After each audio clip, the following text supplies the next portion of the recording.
À vous, Madame Géa. Monsieur le maire, le 6 octobre dernier, la déclaration de proposition d'achat de l'hippodrome a été votée à la majorité par le conseil municipal. Cela sans aucune information précise de calendrier ni de budget prévisionnel. Vous avez présenté le recours à l'établissement public foncier d'Île-de-France comme idée géniale qui ne ferait dépenser aucun euro à la ville. Cet établissement n'est jamais qu'un outil à la disposition des collectivités en difficulté. L'engagement de soutien de la Banque des territoires, également présenté comme la solution miracle, est une démarche plutôt habituelle. Finalement, vous n'avez rien inventé et vous n'avez aucune vision sur ce sujet important pour Maisons la Vie. Et pire, vous êtes retourné au point de départ de novembre 2018 en prévoyant un appel à projet qui a déjà eu lieu et n'a rien donné pendant toute cette année, malgré vos affirmations sur les investisseurs qui se battaient à votre porte pour nous sauver. Par contre, vous avez été très fort en disant partout que la ville avait acheté l'hippodrome. La proposition d'achat à France Gallo a-t-elle été faite? Si oui, quelle est la réponse de France Gallo? Si cette offre est acceptée, que prévoit la convention avec l'établissement public foncier d'Île-de-France? Si cette convention avec l'établissement public foncier d'Île-de-France est prête, quand prévoyez-vous de lancer le nouvel appel à projet pour trouver un investisseur? Il est singulier, madame, que vous donniez des verbes de manière permanente pour vous faire battre. Parce que, franchement, parler de cette manière, avancer sur un dossier que vous ne connaissez pas, sur lequel je vous donne moult informations, a quelque chose de pathétique. Mais vous en êtes effectivement coutumière, tout simplement parce que vous voulez polémiquer. Je tiens à vous dire que l'affaire de l'hippodrome, ce n'est pas l'affaire de Jacques Mayr, c'est l'affaire de la ville. Et que nous devons, sur ce point précis, être conscients que c'est un dossier complexe, mais qui avance. Alors le 6 octobre, je vais donc vous répondre précisément. Le 6 octobre, nous avons donc décidé de proposer à France Gallo l'achat. J'ai écrit le 8 au président Rothschild. Le président Rothschild m'a répondu ceci: j'ai le plaisir de vous annoncer que France Gallo accepte d'étudier cette proposition de manière exclusive. Et ça, il me l'a écrit, je crois que c'était en novembre. Le 12 novembre, vous permettez? De manière quoi? Exclusive. C'est-à-dire que c'est une proposition d'achat exclusive en faveur de la ville. Voilà ce que ça veut dire. Bien. Ce n'est pas le communiqué de presse de France Gallo. Madame, le communiqué de presse de France Gallo était à la destination du comité. Il est sorti le 8, si mes souvenirs exacts, octobre ou le 9, parce que le comité n'avait pas été tenu informé par le directeur général dans les mêmes manières qu'on nous a reproché d'avoir travaillé en solo. Voilà ce qui s'est passé. Et quand j'ai eu M.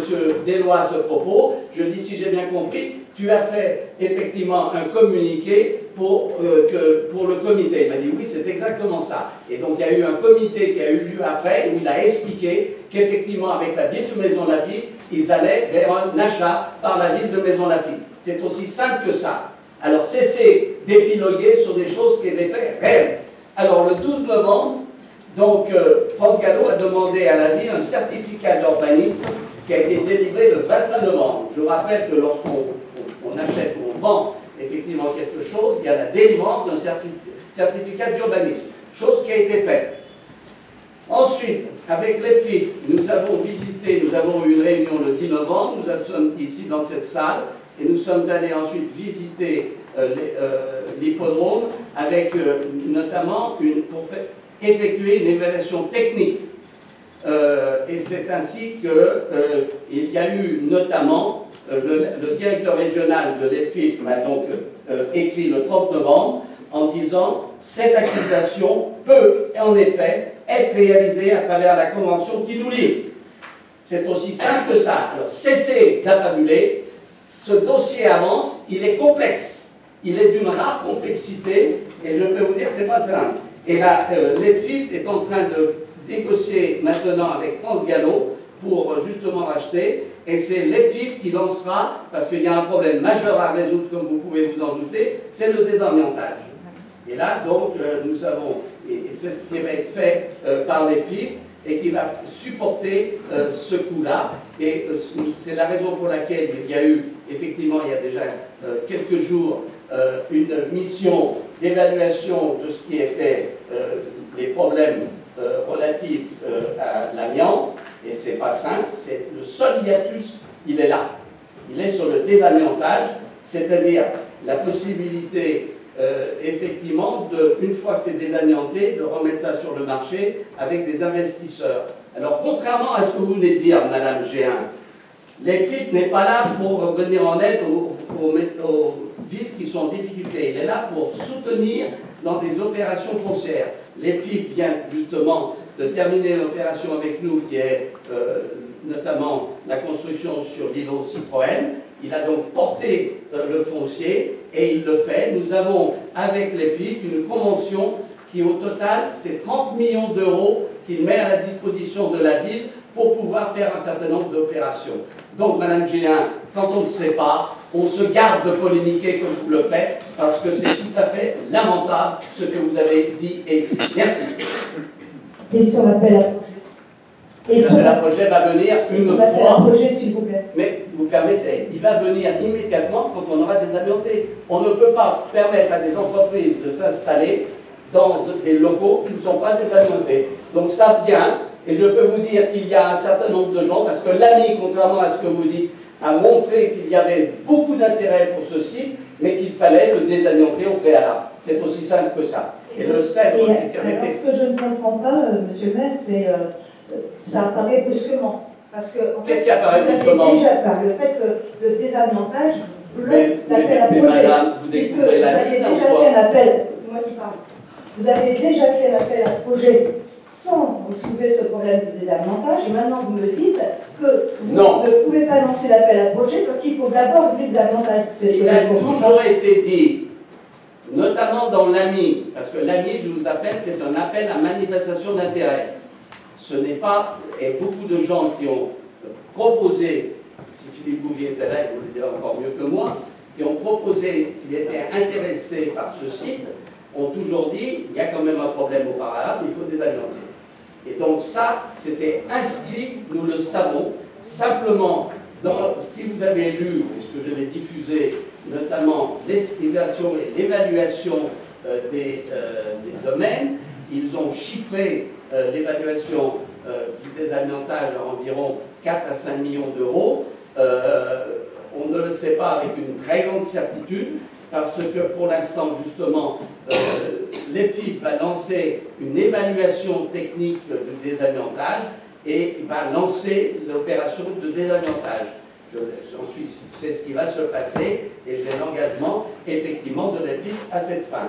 Ensuite viendra, permettez Mme Singer, ensuite viendra effectivement la recherche, l'appel d'offres pour des investisseurs dans les tribunes. Et il y aura sans doute auparavant, parce que nous avançons, il y a le problème des tribunes, mais il y a aussi le problème de ce que j'appelle la verdure, c'est-à-dire l'hippodrome sur lequel, là, nous avons le projet, et je vous en parlerai lorsque ce sera, de scinder la gestion de l'hippodrome C-Consensus, c'était l'un des pistes, des tribunes. Et donc ça, c'est un projet qui va démarrer encore plus rapidement que le désamiantage, qui n'est pas encore lancé, puisqu'on attend l'étude diagnostique de l'EPFIF. Madame Singer, vous voulez dire quelque chose? Oui, dans la délibération qui a été votée le mois dernier, enfin au mois d'octobre, il était question de la Banque des territoires sur l'aspect du désamiantage. À quel moment elle intervient dans la manière dont ça s'articule aujourd'hui? C'est tout à fait ça. Et là, il est possible que nous puissions mobiliser les moyens de la Banque des transacteurs lorsque l'EPFIF va lancer l'opération de désamiantage par un appel d'offres. Donc là, il est possible, parce que la Banque des territoires est venue sur place, et lorsque nous avons revisité l'hippodrome c'était donc le 26 novembre, hein, c'est ça? Non, c'était le 15 novembre, exactement. Le 26 novembre, il y avait, je vais vous dire qui était là, parce que ça montre bien, il y avait bien sûr les élus, il y avait notre conseil, parcours conseil, il y avait l'EPFIF avec le directeur de projet foncier, Jean-Baptiste Durand avec le directeur technique, la Banque des territoires, Tristan Mordefer, chargé du développement territorial, et le conseil départemental dans la personne du directeur d'action départementale, Boucle de Seine. Donc nous étions tous là-bas, et bien évidemment, c'est là où nous le savions, qu'il faut passer par la phase des avantages pour trouver ensuite et lancer l'appel d'offres pour les investisseurs. Donc ce n'est pas une affaire qui se fait en claquant des doigts, elle est extrêmement complexe, il y a des problèmes de délimitation du foncier. Je peux vous dire que maintenant on va passer dans la phase où les notaires vont se parler entre eux, parce que c'est pas simple. Et, France Gallo, je le dis au passage, souhaite garder notamment la pompe de relevage pour les pistes, notamment le centre d'entraînement. Donc ça avance, mais c'est une opération pas facile. Et ce qui est intéressant, c'est que je suis convaincu que sur la partie verdure, on va pouvoir en assurer la gestion assez rapidement. Voilà, madame. Quel va être la durée des avantages? C'est plusieurs années. Donc, non, c'est pas plusieurs années.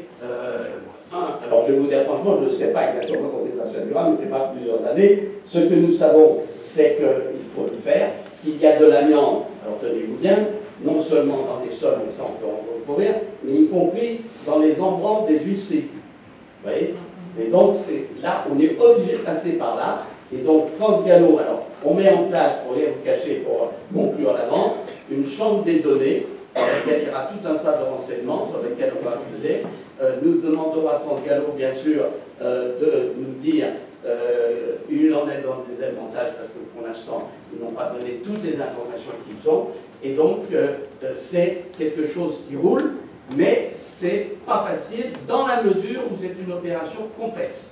Et donc, ce qui est intéressant, c'est que nous avons l'accord de l'EPFIF qui va d'une part procéder à l'achat et lancer ensuite l'opération des avantages. C'est ça. Et ensuite, nous devons ensemble voir comment on va lancer l'appel à candidature, l'appel d'offres pour créer des activités dans les tribunes. Étant entendu que nous avons un avantage, c'est que sur l'hippodrome, nous avons les possibilités d'avoir des ressources assez importantes qui nous permettront d'équilibrer ce qui sera la partie verdure que j'appelle l'hippodrome, avec notamment des propositions du golf, avec notamment la gestion des carrières, et avec, parce que nous visons bien évidemment la reprise des courses, et donc là, on recouvrira la fameuse redevance MIAR, pardon de l'appeler comme ça, qui en moyenne est de 400 000 euros à 500 000 euros par an. Voilà, donc ça avance, et c'est la raison pour laquelle je vous rappelle que cette affaire-là, c'est une affaire de la ville. Madame Singer, je pense qu'on va en rester là. Juste une question de plus par rapport à ce que vous venez de dire. Pardon? C'est juste par rapport à ce que vous venez de dire. Mettez votre micro, s'il vous plaît. Oui, vous venez de parler du retour du reversement de la. Comment dire, sur les paris. Avec le retour des courses. Oui, ça veut dire que vous avez obtenu une garantie de France Gallo sur le retour des courses. Nous avons obtenu de la part de France Gallo sur ce point précis qu'ils étudieront avec très favorablement, dès lors que, parce que ça va être de la responsabilité de la société épique des courses de Maison Lafitte, qui doit organiser les courses à un standard fort. Nous avons déjà discuté avec France Gallo sur ce point, qui reconnaissent que le budget de la société des courses de Maison Lafitte est idoine et qu'il est capable de faire face à l'organisation des courses. Donc tout ça, effectivement, doit avancer en parallèle. Et combien de courses pour 400 000 euros de retour? Écoutez, madame, pour l'instant, on va... Écoutez-moi bien, madame. Vous ne sortez pas aux conclusions. Cet aspect des choses fait l'objet notamment d'une négociation avec France Gallo. On regarde les standards que nous organisons et je sais, on a un chiffre en tête, mais je ne veux pas le lancer parce qu'il suffit que ça soit plus souverain, c'est pas ça. Mais il est prévu que les courses reprennent. Merci, monsieur. Mais après l'échéance, en étant le plus optimiste possible, on voit une enlevez votre masque parce que je ne sais pas. Après l'échéance, en étant le plus optimiste possible, tu vois une reprise des courses. Et en attendant, qui est-ce qui empêche un indice? Alors, pour l'instant, c'est la propriété de France Gallo. Alors l'autre jour, il y a quelqu'un qui dit « Ouais, vous n'avez pas autorisé vignes et terroirs ». Je dis « Oui, mais je ne suis pas chez moi. Et c'est aussi simple que ça, etc. » Donc, il faut que nous agissions assez vite. C'est la raison pour laquelle je mets à part, il y a les tribunes, avec les difficultés que nous connaissons sur des avantages, et il y a ensuite l'opération hippodrome. Et là, nous voulons aller assez vite pour accrocher justement la reprise des courses dès 2022. Non pas pour 2022, mais accrocher le projet des courses. Et donc, c'est ce que nous poursuivons. Et c'est la raison pour laquelle, d'ailleurs, on est en train de réfléchir, et même plus que réfléchir, à muscler cette société hippique des courses qui pourrait reprendre, je dirais, pas, à mon avis, c'est pas 2022, mais peut-être après. Voilà. Et donc, c'est France Gallo qui, sur ce point, il s'est passé une chose étonnante. C'est que tout d'un coup, France Gallo s'est aperçu qu'il avait fait une faute. Et qu'en fermant cet hippodrome, il se privait d'un terrain en herbe, et notamment pour les sélections des jeunes chevaux de 2 ans sur la piste droite. Et donc là, il y a eu une montée en puissance, et je tiens ici publiquement à les en remercier, des professionnels entraîneurs, tant de Chantilly que de Maison Lafitte, pour dire nous avons besoin de cet hippodrome. Voilà. Et donc ça, c'est un point majeur où effectivement les professionnels, et France Gallo aussi, a compris qu'ils avaient besoin de cet hippodrome. Le mieux eût été qu'ils ne le ferment pas. C'est comme ça. Voilà. Donc, je suis... Attention, ne faites pas dire ce que je n'ai pas dit. Hein. Pour l'instant, on y travaille. Pour l'instant, on avance. Pour l'instant, je dirais, l'alignement des planètes est bon. Et je pense qu'on va y arriver parce que je sais, tant pour les tribunes qu'il y a des aménageurs qui sont intéressés par ce site, et pour ce qui est de l'activité, je dirais, strictement hippodrome, je pense qu'on va pouvoir y arriver également. Voilà, avec une structure juridique ad hoc sur laquelle nous sommes en train de travailler. Voilà. Et donc, c'est une affaire à suivre, c'est une affaire qui est bien enclenchée et qui ne mérite pas la polémique, mais qui mérite de continuer à travailler. Merci. Alors, j'en viens maintenant